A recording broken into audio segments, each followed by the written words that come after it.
gracias por este día, lo ponemos ante ti. Y clamamos tu luz, tu amor y tu verdad. Clamamos que tu palabra, Señor, como siempre, haga esa transformación en nuestro ser. Señor, sin ti esto no es posible. Te necesitamos. Gracias, gracias y gracias. Bendito y bendito es tu santo nombre. Gracias, Jesús. Amén. Estamos entonces en la coinonía base, estamos viendo las puertas. Hoy 17 de marzo. Estamos en la 9ª clase de los seres malignos polifacéticos y estamos en la 3ª porque se nos hizo un poquito larga. Les recuerdo que la temática que estamos viendo es sobre las puertas y la primera que vimos fue la apertura del Señor. Estamos en la 2ª, que son los seres espirituales, y dentro de poco, tal vez en unas 3 semanas, comenzamos a lo que es el estudio del hombre. La idea de todo esto es que tengamos un panorama enorme, cada vez más grande y más consciente de nuestra realidad en el tiempo en que vivimos. La temática que hemos desarrollado hasta este momento está aquí descrita: la doctrina, la existencia, la naturaleza, el número, el servicio, los ángeles y su destino final. Hoy vamos a tocar lo que es Antiguo y Nuevo Testamento. Vamos a hacer un recorrido desde el Antiguo al Nuevo Testamento para que nos enfoquemos en ciertas porciones que son importantes. Especialmente tenemos que ver a los seres espirituales en diferentes lugares históricos. Uno de ellos es en el Antiguo Testamento, un enfoque en relación al Antiguo Testamento.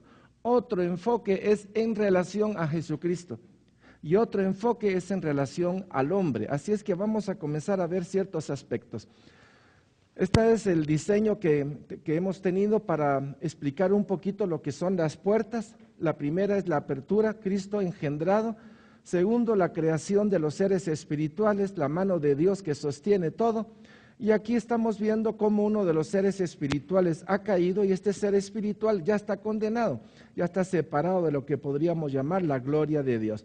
Él pensó en su corazón, hemos hablado de lo que es la revelación personal, la fuerza interior que el hombre tiene para pensar que él se puede redimir a sí mismo y la satisfacción de pensar que uno puede ser su propio satisfactor o su propia gloria, cuando en el fondo todo lo que esto representa es la escuela de la autorrealización, del yo, mío, mío de mí y todo lo que se relaciona conmigo. Así es que en todo esto hemos visto que esta es la escuela del fracaso. La escuela del fracaso fue vendida a Adán y Eva. Y porque fue vendida a Adán y Eva, los seres espirituales ya condenados elongaron su tiempo. Si el hombre no hubiera comido del árbol, estos seres ya estuvieran depositados o colocados o encerrados en el lago de fuego. Así es que con esta introducción entramos entonces al Antiguo y al Nuevo Testamento. El Antiguo Testamento se habla muy raramente de Satanás o específicamente de este personaje. Es en el libro de Génesis donde ya se ve como una silueta y se ve como una serpiente. Al hablar de este ser, se habla de él dotado con una ciencia y con habilidades propias de un ser espiritual. Obviamente, todo esto está en relación a que estos seres espirituales son superiores en este momento a los seres humanos. Tienen una capacidad, una fuerza que los seres humanos no tenemos. Gracias a Dios que por medio de Cristo todo esto no solo ha sido compensado, sino que estamos por encima de ellos, ¿ya? Pero mientras no tengamos todo esto, que es la sangre, el nombre, el Espíritu Santo, la armadura de Dios, el hombre está, como quien dice, a merced de las fuerzas espirituales. Entonces, desde su entrada a escena, me estoy refiriendo en el tiempo del hombre, no en el tiempo de allá arriba donde fue echado, cortado, sino en la escena del Edén, se presenta como un enemigo de la palabra. Muchos hablan y de alguna manera tienen sentido, porque el primer golpe es hacia la voz de Dios. Cuando Satanás se presenta y les quiere hacer ver a la mujer o a Adán con que Dios os ha dicho. Realmente el ataque está propiciado hacia Dios. La palabra dice: pero la serpiente era astuta, más que todos los animales del campo con que Dios os ha dicho, no comáis de todo árbol del huerto. Algunos dicen que el ataque fue contra el hombre, contra la mujer, contra el matrimonio. Para mí en lo personal fue contra la palabra de Dios. Dios dijo: no comas porque si comes morirás. Entonces la duda viene del otro lado, así con que Dios os ha dicho, en pura lata a Dios. El enfoque es desacreditar a Dios, hacer ver mal a Dios, y de esa manera engatusada el corazón del hombre que tomen una decisión equivocada. El ataque es contra Dios, pero al destruir al hombre, golpea el corazón de Dios. O sea, hay un disparo para arriba que va a golpear al hombre. Utiliza la astucia y la mentira, seduce, engaña, manipula para sus fines destructivos.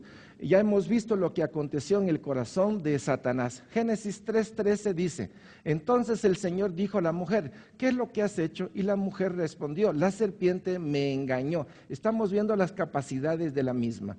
En Romanos 7:10, 11 es una consecuencia de lo mismo. Y dice, y hallé que el mismo mandamiento que era para vida, porque los mandamientos eran para vida, a mí me resultó para muerte. ¿Por qué resultó para muerte? Porque ya dentro de nosotros estaba la rebelión. Ya la rebelión agarró todo lo bueno de Dios y lo que hizo fue todo lo bueno de Dios para mí, eso ya no me sirve, porque el hombre tiene su propio criterio. Aparte de esto podemos ver Apocalipsis 12:9, en donde la palabra nos dice, y fue lanzado fuera el gran dragón, la serpiente antigua que se llamaba Diablo y Satanás, el cual engaña al mundo entero. Fue arrojado a la tierra y sus ángeles fueron arrojados con él. En esta cita, aunque la vamos a ver en otras, hay 4 nombres que son importantes. Vamos a ir del nombre más importante al nombre más chiquito. Si usted lee en Apocalipsis 12:9 dice, y fue lanzado fuera el gran dragón. Esa es la gran cabeza, es como quien dice, la gran fuerza o la unidad de todas las fuerzas de este personaje. Luego está la serpiente antigua, luego está el diablo y Satanás. Son 4 nombres en 4 posiciones, trabajando en toda su intensidad. Puede ser que él solo esté usando la mentira en un momento determinado, porque la mentira funciona. En otro momento puede ser el acusador porque funciona. Pero cuando se une todas las capacidades de Satanás, quiere decir que él está en una forma integral en una batalla específica. Y esa es la que se llama la batalla de Armagedón. Apocalipsis 28 habla y saldrá a engañar a las naciones. Esta parte de las Sagradas Escrituras a muchos teólogos los tiene en duda. ¿Es o no es? ¿Por qué después de la batalla de Armagedón hay otra batalla más? Si usted se da cuenta, está la batalla de Armagedón donde se enfrentan todos. Son enviados al lago de fuego, pero Satanás es puesto en prisión 1000 años. Que ya fueron vencidos porque Dios liberó 1000 años, estuvo prisionero 1000 años y después lo declaró otra vez en libertad. Hay cosas que nosotros no entendemos, pero están en las Sagradas Escrituras. ¿En qué momento los vamos a entender? No lo sé. Pero las Sagradas Escrituras dicen que después será liberado Satanás y va a convencer a muchos. Y se van a reunir las fuerzas de Magog y de Og y van a atacar el monte santo de Dios. Y cuando comienzan a invadir el santo monte de Dios, el aliento de Dios, el ruach de Dios baja y los consume y todos se van de una vez al lago de fuego. A la hora de la hora no cambia el destino final de ellos. Hay un escenario entre su entrada en el Edén y hay un escenario al momento en que son lanzados al lago de fuego. Los puntos importantes en todo esto para que lo podamos ver en una cosmovisión que así como se metieron serán sacados. Y punto. Entonces ya tenemos una situación bien clara. El libro de Job aparece como uno de los ángeles de la corte del Señor que desempeña una función. Así como vimos en el Génesis que apareció como una serpiente, es importante que tengamos claros ciertas funciones de ellos. Y dice, el libro de Job aparece como uno de los ángeles de la corte del Señor que desempeña una función. ¿Cómo podríamos enfocar esto? Dice Job 1:6.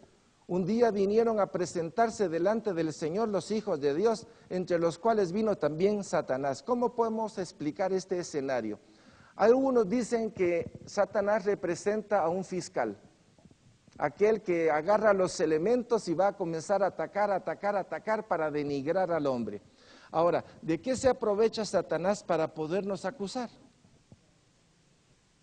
Él usa la verdad. Satanás usa la verdad.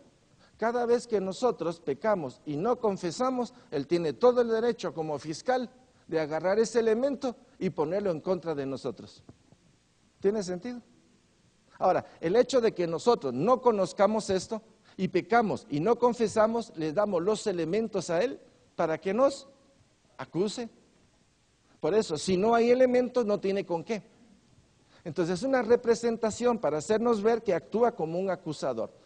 Pero se percibe una voluntad hostil hacia el hombre. O sea, en Job 1, 9 a 11 hay un enfoque, como quien dice, mira a Dios, mira a tu criatura, hay un ataque a Dios, pero también hay una especie de menosprecio a la creación. Y dice así: respondiendo Satanás al Señor dijo, ¿acaso teme Job a Dios de balde? ¿No le has cercado alrededor de él y a su casa y a todo lo que tiene? Al trabajo de sus manos has dado bendición. Por tanto, sus bienes han aumentado sobre la tierra, pero extiende ahora tu mano y toca todo lo que tiene y verás si no blasfema contra ti en tu misma presencia. Esclarezco esto. Satanás sabía muy bien que lo que metió dentro del hombre, el hombre es incapaz de alabar, bendecir y glorificar a Dios. Fíjese el ataque. No hay hombre por sí mismo que pueda alabar, bendecir y glorificar a Dios si no es por el Espíritu de Cristo. Él lo sabe. Y Él ataca perfectamente todas las áreas chiquititas de nuestra vida. Y eso lo agarra y lo magnifica. Voy a poner lo que se llaman los 2 espejos. El primer espejo es el espejo que viene una cosa chiquitita y el espejo tiene la capacidad de agrandarlo. Y cuando ha habido algo precioso en tu vida por la cual ha actuado el Espíritu Santo y es una cosa grande porque realmente es preciosa para Dios, el enemigo lo mete dentro de otro espejo y te lo hace chiquito. Entonces te trabaja con 2 tipos de espejos. Es demasiado grande lo que yo hice, no hay perdón para mi vida, ¿sí? Y usa eso para atraparnos. Y por el otro lado es todo lo opuesto. Has trabajado para Dios y quieres hacer ver que tú no sos nada, que no vales nada. Cuando tenemos el criterio correcto de que no somos nada sin Él, no nos puede abatir. Pero cuando nuestro yo está exaltado, siempre quiere un poquito de gloria. Y esa gloria es la que usa Él para tirarnos a pique. ¿La estamos viendo? Ok, entonces es la forma de actuar de este ser. Este ser no cree en el amor desinteresado y tiene razón. Permítame decirle, tiene razón. Trabaja re bien la verdad para distorsionarla en su debido momento, así como lo hizo con Adán y Eva. ¿Por qué no creen en el amor desinteresado? Porque no hay ningún ser por sí mismo que ame a Dios por encima de todo. Siempre hay en el trasfondo un interés. ¿Cómo aprovecha los elementos para abatir la mente y el corazón del hombre? Más adelante en este mismo libro aparece otro personaje en forma de una bestia que da la impresión de ser invencible. Se le denomina Leviatán, personaje de quien vamos a hablar en el futuro. Hoy vamos a hablar un poquito acerca de este porque me interesa el Antiguo y el Nuevo Testamento. Si nos vamos a Job 41:1, dice, ¿sacarás tú al Leviatán con anzuelo o con cuerdas que le eches en su lengua? Este personaje tiene una dimensión, una capacidad de accionar increíble. De hecho, puede aguantar hasta la alabanza y la glorificación. Este ser tiene una armadura dentro de sí mismo que no es nomás para decir, yo lo voy a enfrentar, perdóneme, no es así, el único que lo puede enfrentar es Dios.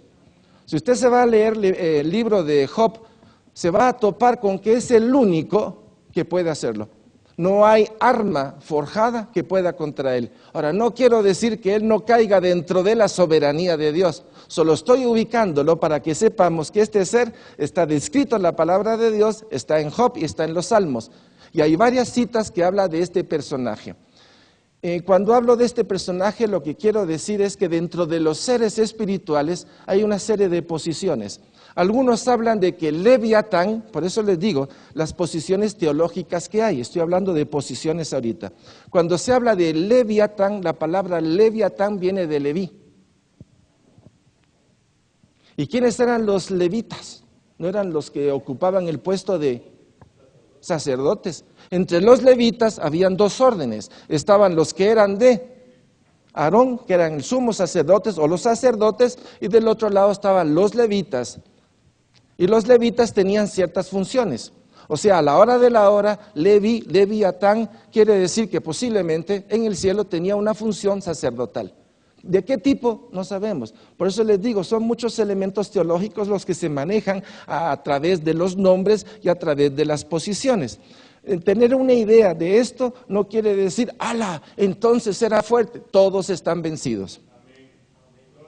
todos están vencidos. Hay otros que hablan de una serie de clasificaciones y hablan de la siguiente manera. Como hay un hebreo antiguo, y ese hebreo antiguo tiene expresiones, y cada expresión del traslado de una Biblia a otra Biblia va perdiendo su sentido.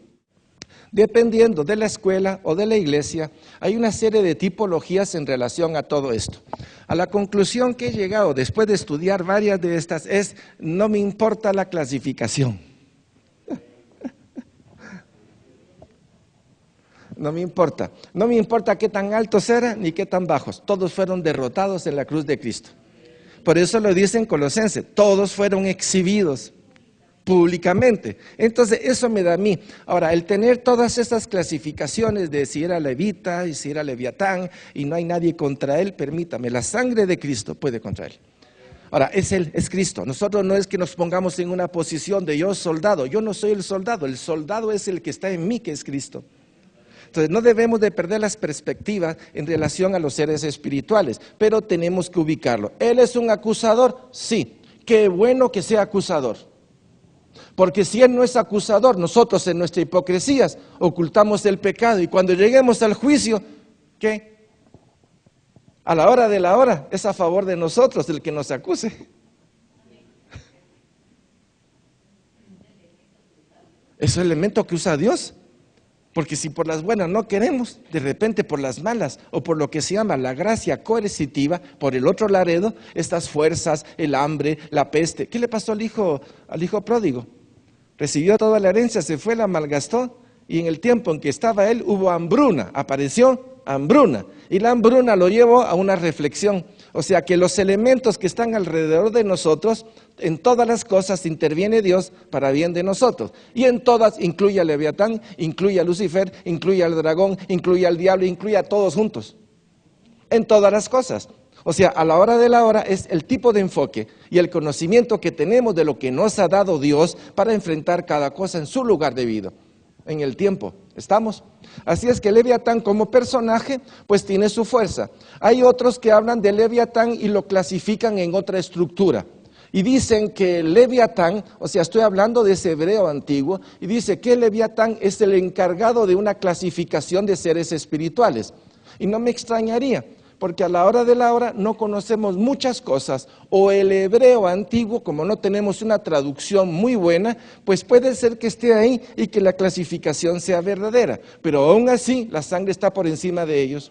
Miren, todo esto es sumamente importante, porque he encontrado muchas clasificaciones. Ejemplo de ellas, se habla de que Leviatán es el mero mero, y debajo de él está Padre Maldad, Madre Maldad, está Apolión y por último Lucifer. Yo digo, perfecto, es una buena clasificación, me gusta, pero a la hora de la hora la sangre de Cristo está por encima de todos ellos. Por favor, préstenme atención.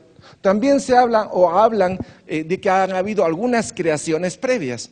Y en estas creaciones previas pues se habla de que atacaron el primer nombre del Señor o la Y, y después atacaron la H, etcétera. Son estudios que están en base a un hebreo. Y en ese hebreo pues habla de estas creaciones. Pero vuelvo a repetir, la primera, segunda, tercera, porque dicen que estamos en la cuarta creación. A mí no me importa si estoy en la primera, segunda, tercera o cuarta creación. Yo lo que sé es que en esta creación vino Jesús, vino por mí y derrotó todo.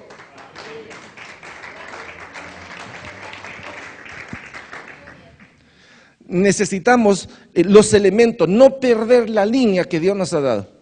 Porque cuando hacemos clasificación y vemos un montón de cosas, si no la tenemos clara, estas clasificaciones tienen penumbras y tinieblas que nos pueden atar. ¿Me estoy explicando? ¿Sí? Así es que cuidado con las corrientes, etcétera, las podemos tener, pero siempre bajo el señorío de Jesucristo. Jamás por encima, en nada, en ningún lado. Así es que hay un montón de referencias teológicas en función a esto, y cada iglesia en sus propios estudios pues tiene un pensamiento y una línea. La nuestra es clara: Jesucristo resucitó, todo lo podemos en Cristo Jesús y con Él nos vamos al cielo y los demás se van al lago de fuego. Así es que bajo esa perspectiva lo demás no me preocupa. Entra como un conocimiento. ¿Qué pasó? ¿Te gustó? Lo dije demasiado rápido. Hay muchas corrientes, todas las corrientes tienen que ser examinadas bajo la cruz y la sangre del Cordero. ¿Estamos? Ok.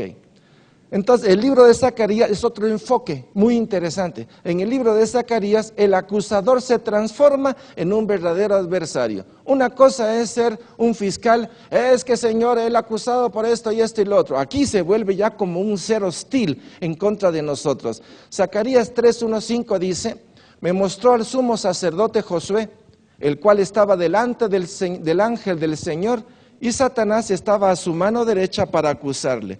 Y dijo el Señor a Satanás, el Señor te reprenda, oh Satanás, el Señor ha escogido a Jerusalén, te reprenda. ¿No es este un tizón arrebatado del incendio? Y Josué estaba vestido de vestiduras viles y estaba delante del ángel.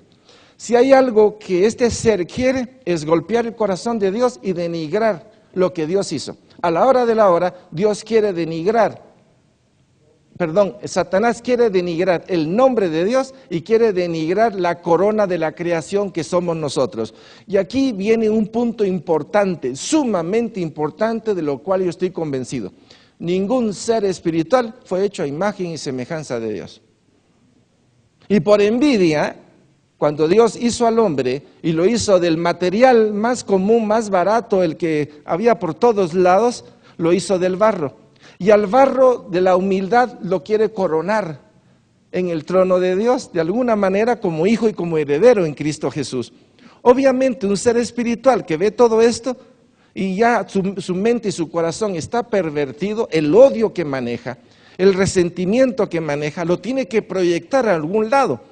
Y máxime, si nosotros ya sabemos que los seres espirituales, cuando se vayan al lago de fuego, allí no va a haber concurso ni va a haber juego de fútbol. Allí no van a haber distractores. Allí cada uno de ellos lo que va a sentir es la ausencia de Dios. Por lo tanto, no puede haber unidad en ellos. En este momento están en una unidad porque saben que están caídos y se están uniendo para enfrentar la gloria de Dios, pero no pueden. Entonces golpean el corazón del hombre hasta el extremo. Pero va a llegar un momento en que su poder va a terminar por cuanto es el plan de Dios. Hasta aquí, cuando el Señor diga, se acabó toda la historia. Pero contra más claro tengamos esto en nuestra mente y en nuestro corazón, contra más claro lo tengamos, menos opciones tiene el enemigo de golpearnos. Y en caso de que nos golpee, veamos por dónde entró para cerrar esa puerta. Pueblo de Dios. Amén. Ok. El ángel del Señor le pone en silencio. Josué es limpiado y le pone nueva túnica blanca. Aquí nuevamente actúa la misericordia de Dios. Y son los elementos básicos. Los que vinieron el día de ayer, creo que la idea de la prédica era muy clara. Yo sé que podemos estudiar a Lucifer, podemos estudiar el corazón del hombre, podemos estudiar todo lo que el hombre ha hecho. Todo eso está excelente, pero tenemos que enfocarnos en el amor de Dios. Dios hizo la creación para el hombre. Qué hermoso. Gracias, Padre. ¿Verdad? Y todo lo hizo bonito y llenó de árboles la creación para que pudieran comer y no les faltara nada. Y el Señor bajaba, o sea, cuando veo todos los detalles de Dios, del amor con el cual Él hizo todo para el hombre y de cómo el hombre después de desobedecer, cómo Dios se acerca y lo busca y trata de ver la manera de rescatarlo y cómo le deja una promesa. Cuando estudiamos al hombre en su porquería, terminamos muy mal. Pero cuando vemos la misericordia de Dios por el hombre, terminamos muy bien. Por eso a veces el pecado solo es una forma de ver la grandeza de Dios. Si me quedo en el pecado, me hundo. ¿Vamos bien? Ok. Entonces es limpiado, vemos la misericordia. En el Nuevo Testamento hay diferentes enfoques, y aquí es donde me interesa a mí mucho. Damos por entendido que la humanidad ya ha sido vencida, pero con la promesa de la salvación. Vengo del Antiguo Testamento. Y en el Antiguo Testamento el hombre está caído. Tenía que venir Jesucristo para que por medio de su sangre Él cancelara la deuda y nosotros fuéramos justificados. ¿Estamos? O sea, la promesa viene del Génesis 3:15.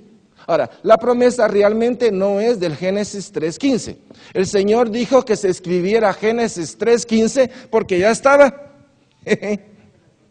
Mire, la palabra de Dios solo es una media copia, porque no está copiado todo. No está copiado todo. Ahí hay versiones de Daniel y de Juan en el cual el Señor le dijo, esto no lo pongas.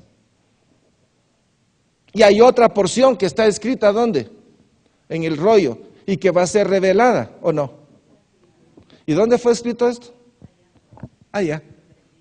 Entonces nuestra comprensión va aumentando cada vez más.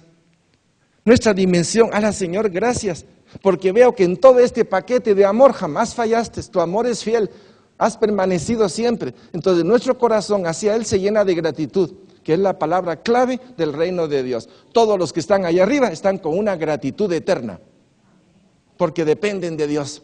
Y nosotros estamos llamados a eso, pero qué mejor que aquí comencemos con ese papel de gratitud. Gracias, gracias, gracias, gracias, te alabo, te alabo, te alabo, te bendigo, te bendigo. Miren, una cosa es importante.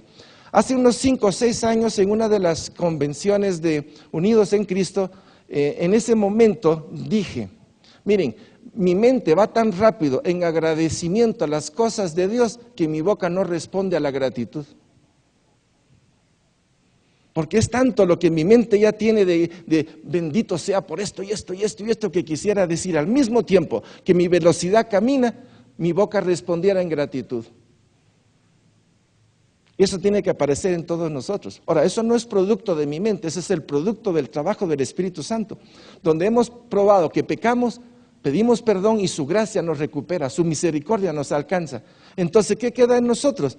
Nos liberó del pecado, nos liberó de todo y va quedando esa salsa de agradecimiento, ese anhelo y deseo de mantenerlo todo el tiempo en ese lugar de predilección en nuestro corazón. Gracias porque eres bueno, porque tu misericordia es eterna. En todo esto, aunque veamos el pecado, Él está por encima de todo en una forma manifiesta, clara, en una hermosura de santidad. Satán como adversario directo de Cristo. Aquí es importante, por favor, esto lo hemos tenido en varias prédicas y a veces alguno de ustedes se me queda como que, ¿y qué está hablando Ángel? Estoy hablando de Satán como adversario directo de ¿quién? Ok, esta solo es una manifestación de esto, por favor. Ok, muchas de los diálogos o enfrentamientos que hay entre Cristo y el diablo no es comunicación o diálogo del tiempo nuestro. Es una continuación de esta batalla. Ahí lo vamos a ver ahorita. ¿Me expliqué? Chicos, Mario, ¿sí? Ok, entonces veamos. Las tentaciones, similitud al Edén, Lucas 4, 1, 13. Jesús, lleno del Espíritu Santo, volvió del Jordán y fue llevado por el Espíritu al desierto por 40 días y era tentado por el diablo. ¿Ustedes se recuerdan del Edén? ¿Cómo era el Edén? Había árboles, había agua. ¿Ayunaron alguna vez? Y ahorita que estamos aquí, Jesús viene a un valle de lágrimas, ¿no?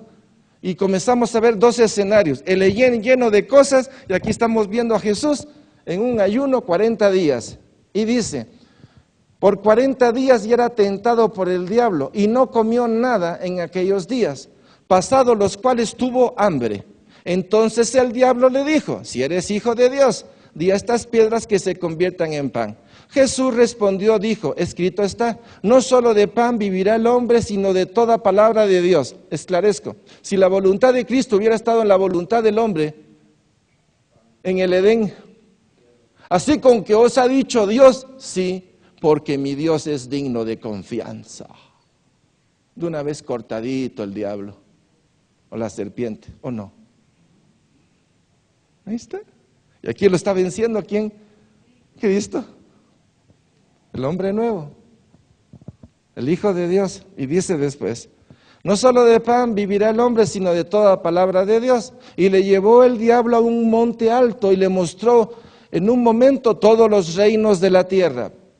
Y le dijo el diablo, a ti te daré toda esta potestad y la gloria de ellos, porque a mí me ha sido entregada y a quien quiero la doy. Si tú postrado me adorares, todo será tuyo. Imagínense. ¿Sabía él quién era Cristo? Totalmente. Pero bajo la condición humana, él vio la opción. Si este vino como hombre, a este me lo engancho. Así como hizo Adán y Eva. Buscó todas las opciones para que la voluntad del hombre y del Hijo de Dios en ese hombre, porque era hombre y era Dios, la voluntad del hombre fuera desquebrajada. Pero ¿quién prevaleció? Okay, eso pudo haber pasado en el Edén si hubieran comido del árbol de la vida. Lo estamos viendo. Respondiendo Jesús le dijo: vete de mí, Satanás, porque escrito está: al Señor tu Dios adorarás y a Él solo servirás. Ahora, imagínense, ¿cómo estaba Lucifer? Cortado, echado en el abismo, en el Sheol, en la basura, en la ignominia, como abominable, su cuerpo o su santuario profanado. Y le dice todavía: a Dios adorarás, en tu condición adorarás a Dios. Tremendo. No tenía nada que ofrecer. Basura fue la que le ofreció al hombre. Y basura es lo que sigue ofreciendo. ¿Sí? Y a Él solo servirás. Y le llevó a Jerusalén y le puso sobre el pináculo del templo y le dijo: si eres hijo de Dios. ¿Era hijo o no era hijo? Ajá. Poniendo en duda las cosas, así con que Dios os ha dicho, ¿verdad? Échate de aquí abajo, porque escrito está: a sus ángeles mandará acerca de ti, que te guarden, y en las manos te sostendrán, para que no tropieces con tu pie en piedra. Respondiendo Jesús le dijo: dicho está, no tentarás al Señor tu Dios. Este lenguaje, ¿de dónde vino todo esto? Él sabía muy bien de Dios, pero él sabía muy bien la opción que tenía. Estaba tratando de hacer caer la voluntad de Jesús. Las constantes liberaciones y sanidades, por eso estamos viendo el poder de la gracia de Dios. Este ser que se metió como serpiente, ataca como Satanás, enfrenta a Jesús en el desierto, lo vamos a ver en diferentes momentos y cómo en todos esos momentos fue derrotado. Es importante seguir la línea de la santidad de Dios por medio de Jesucristo. Las constantes liberaciones. Y dice: porque había sanado a muchos, de manera que por tocarle, cuantos tenían plagas caían sobre él, y los espíritus inmundos al verle se postraban delante de él y daban voces diciendo que... ¿Esa respuesta de dónde es? ¿Del tiempo o de aquí? Desde la eternidad. Por eso hay respuestas de los seres espirituales que uno dice: ¿y este cómo? La respuesta viene de aquí. Ellos sabían perfectamente quién era Jesús, pero lo tentaban por todos lados para ver de qué manera le evitaban que a lo que él venía se pudiera cumplir, porque solo por medio de Cristo el hombre podía ser liberado. Los judíos como verdaderos hijos del diablo. Aquí estamos viendo a Satanás trabajando, él en forma personal y a través de los hombres. Y dice la palabra: y vosotros sois de vuestro padre el diablo. Algunos dicen que qué lindo Jesús, cómo habló de bonito, ¿verdad? Pero escuche bien lo que dice. Vosotros sois de vuestro padre el diablo, y los deseos de vuestro padre queréis hacer.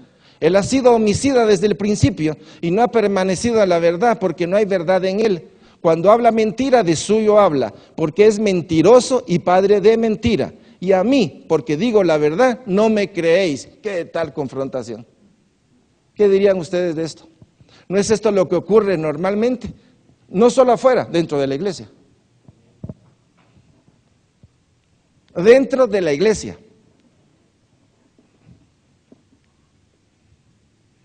Engendro de víboras. Miren, razón tenían los judíos en matar a Jesús. Se los quiero esclarecer. ¿Usted cree que Jesús pecó o no pecó? Sí pecó. Se los demuestro. Bajo la concepción de la mentalidad cochina del mundo, sí pecó. Pero bajo la concepción de la justicia de Dios, nunca pecó. Porque les dijo hipócrita, les dijo un montón. Bajo la cultura, ¿cómo me vas a decir eso? Vos me estás ofendiendo. Pero bajo el reinado de Dios, Él traía toda la verdad para decir la verdad a cada quien. Pero bajo la cultura, el hombre diría: sí pecó. Ya vieron la diferencia.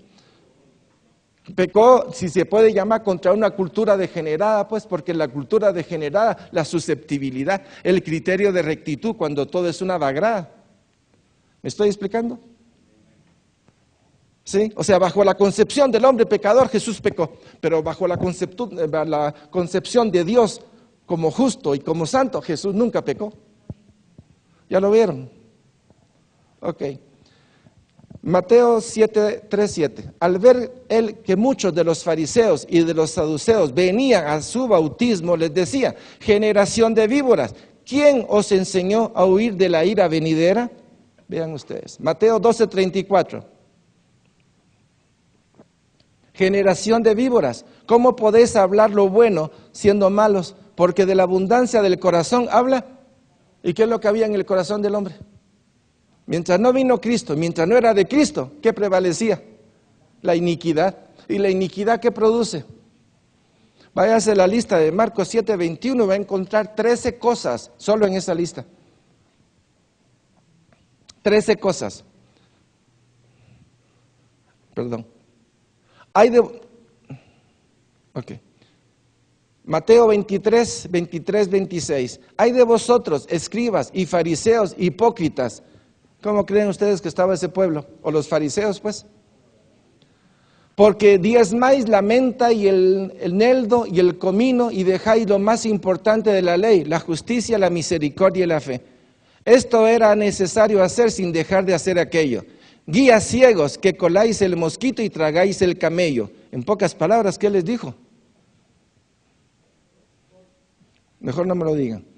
Hay de vosotros, escribas y fariseos, hipócritas, porque limpiáis lo de afuera del vaso y del plato, pero por dentro estáis llenos de robo y de injusticia. Fariseo ciego, limpia primero lo de adentro del vaso, del plato, para que también lo de afuera sea limpio.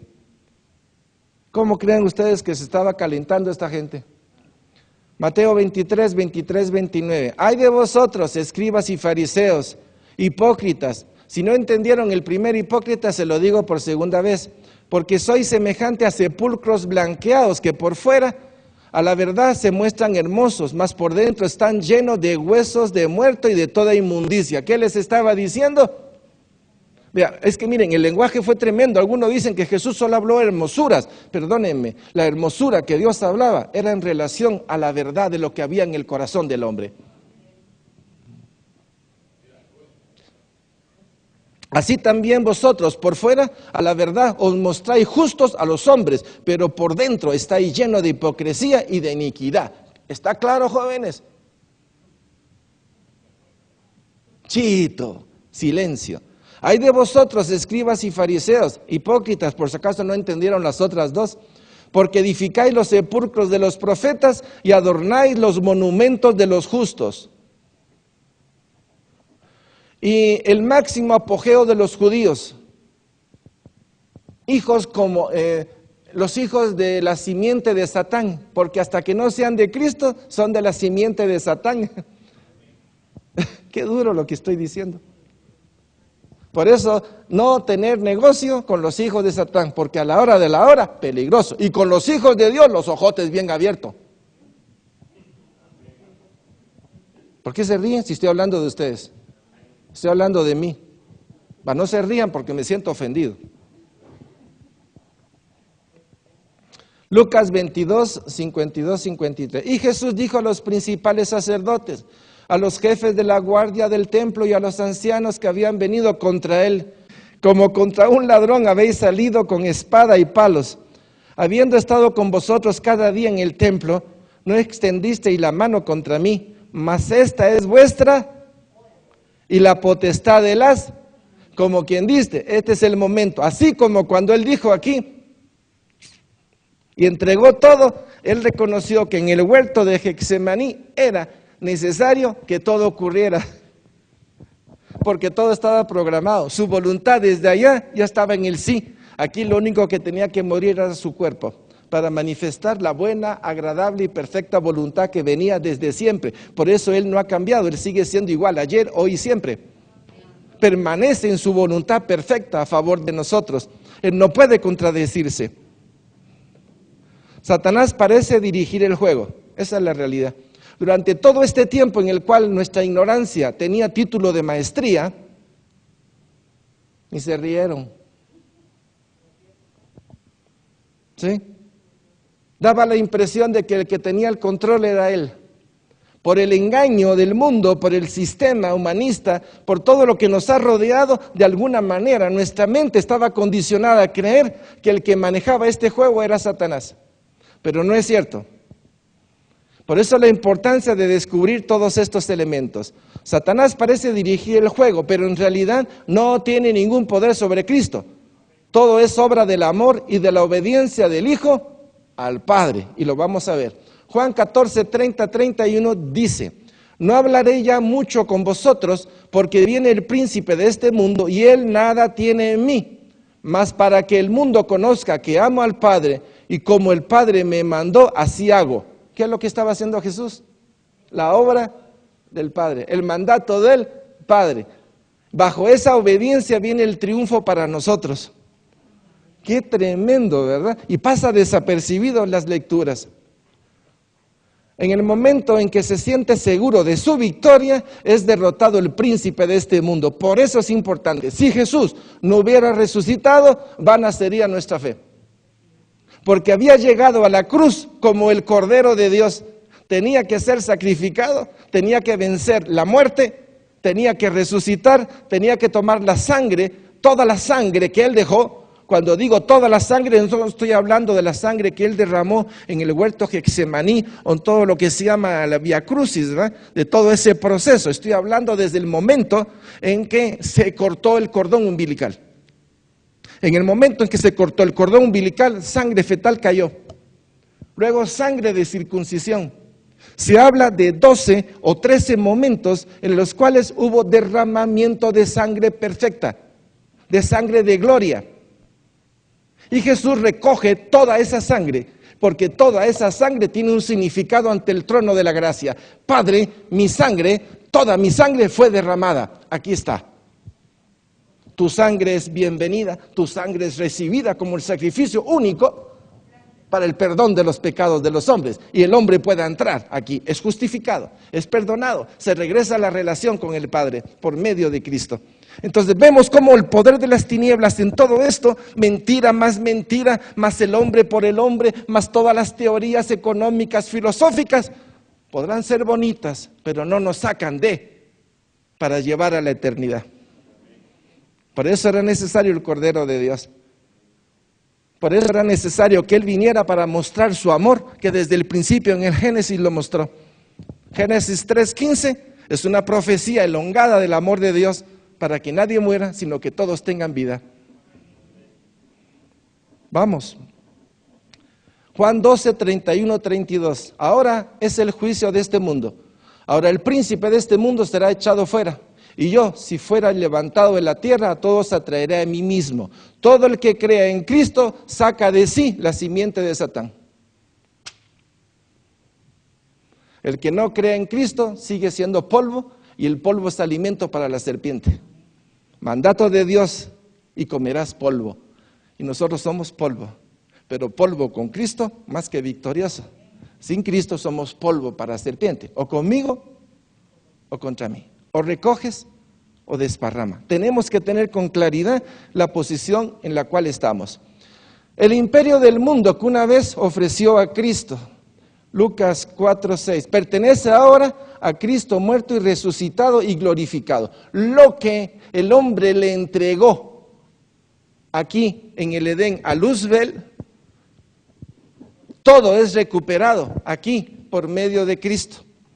Ahora, aunque Cristo lo ha recuperado, se requiere que el hombre confiese su pecado, reconozca y acepte a Jesús para recibir la herencia eterna. O sea, ya es decisión del hombre, condenado a muerte, o tomar en Cristo la vida para la vida eterna. Por eso, lo que Satanás quiso oscurecer, meter entre tinieblas de maldad, todo ha sido puesto a luz por medio de Cristo. Mis hermanos, yo sé que esto es un poquito así como quien dice, como que lo tienta a uno a cerrar los párpados, pero son elementos de verdad que no podemos dejar que el enemigo nos arrebate o nos quite. Lo que hemos conseguido o Dios nos ha dado en la cruz es para nosotros. Es para nosotros, todo. Y debe de ser cuidado, con temor y con temblor, cuidar las cosas que Dios nos ha dado. Mateo 28, 18, 20. Y Jesús se acercó y les habló diciendo: toda potestad me es dada en el cielo y en la tierra, porque abrió los cielos y abrió la tierra. Por tanto, id y haced discípulos a todas las naciones. Y al final, y aquí, yo estoy con vosotros todos los días hasta el final del mundo. En pocas palabras, el victorioso está con nosotros. Estos elementos, qué importante es tenerlo para no dejarnos llevar por la ética situacional, por la presión de la empresa, por las circunstancias, por todo lo que está a nuestro alrededor.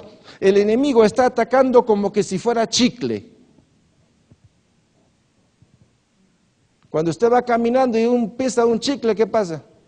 Se le pega, ya tiene que estar viendo el chicle por todos lados.